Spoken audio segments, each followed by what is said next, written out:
Now, the arid landscapes of Laikipia County have become a boiling point for conflict between pastoralists and farmers, driven by the devastating effects of prolonged drought. Tonight on Cinemas and Theatre, Jackline Macharia reviews Searching for Amani, a documentary that follows the story of Simon Ali, a young boy from Laikipia County whose life has been deeply affected by this conflict.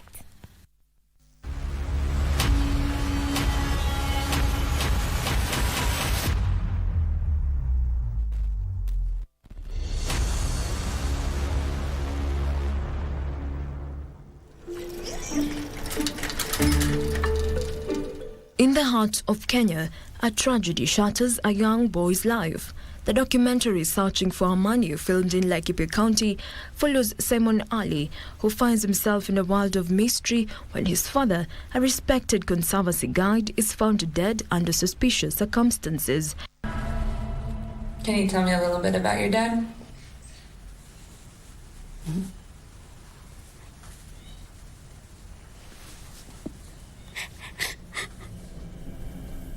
Armed with his video camera and an unwavering desire for truth, Simon and his best friend Harun embark on a dangerous journey to uncover the secrets behind his father's demise. It's a film that asks so many questions to do with climate change, the impact of climate change on communities, because you realize that in some of these places, the search for resources or the hunger for resources causes conflict in so many different ways.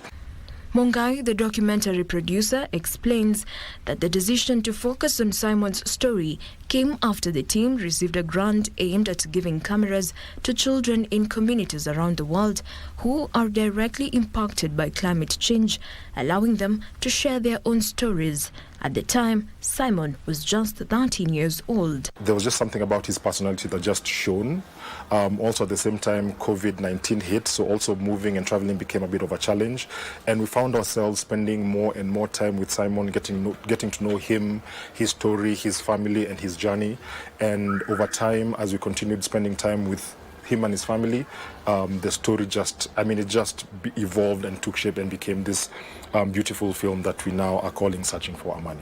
First of all, it was somehow difficult and confusing for me because it was my first time given my own camera, and also I never had the experience, not even turning it on or starting recording. Niko almost kufanana na mzai kitabia. Joto wengi anasema tu ni peace, pia mimi nilimjua kwa alikuwa peacemaker. Initial filming happened around 2020 and 2021, but then we still kept going back to film more sequences, trying to understand more about the story. Again, you remember that Simon was investigating what happened to his father, and so there were many sort of like phone calls that had to be made, trying to find individuals who had more information about what happened on the fateful day. So there were months of trying to find so many different individuals who were sort of present, and so we had to keep going back and going back and going back. For those years, it was somehow difficult because I was not able to tell anyone how I felt or tell anyone about my dad, because if you could mention who was your dad or can you tell me about your dad, could not even say a single word.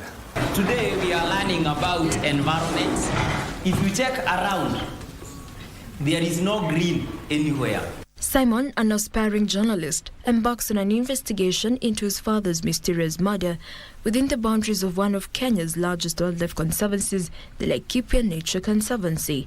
As a severe drought takes hold, Simon's quest to uncover the truth shifts, and he evolves into an activist revealing the collateral damage caused by a warming world. Why did they kill him?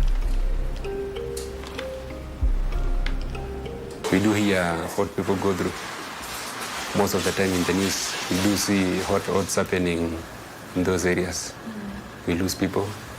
It's very minimal per day, of course. And we are not so focused about that. Ourselves, we are just enjoying, visiting, we're looking at the animals, but we don't concentrate much on the ones who are protecting those animals, or those guides that are telling us how those animals are, or giving us that leisure.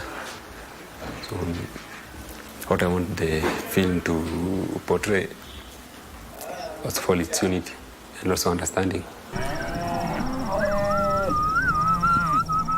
The documentary has received widespread acclaim after its premiere in June 2024 at the Tribeca Film Festival. It went on to win the Best Director award. The film has also shown in places such as the Rain Dance Film Festival in UK, where we won Best Documentary. It was also screened at Zanzibar in July. At the moment, we're having a very limited run at Unseen Cinema. Unfortunately, it ends tomorrow, Thursday. That said, this is very preliminary. What we're trying to do is put together some funding and a plan to have a proper premiere, proper screenings, and most important, impact screenings, right? Because we feel that this film should be seen at the very, very grassroots where it was filmed and its other such communities.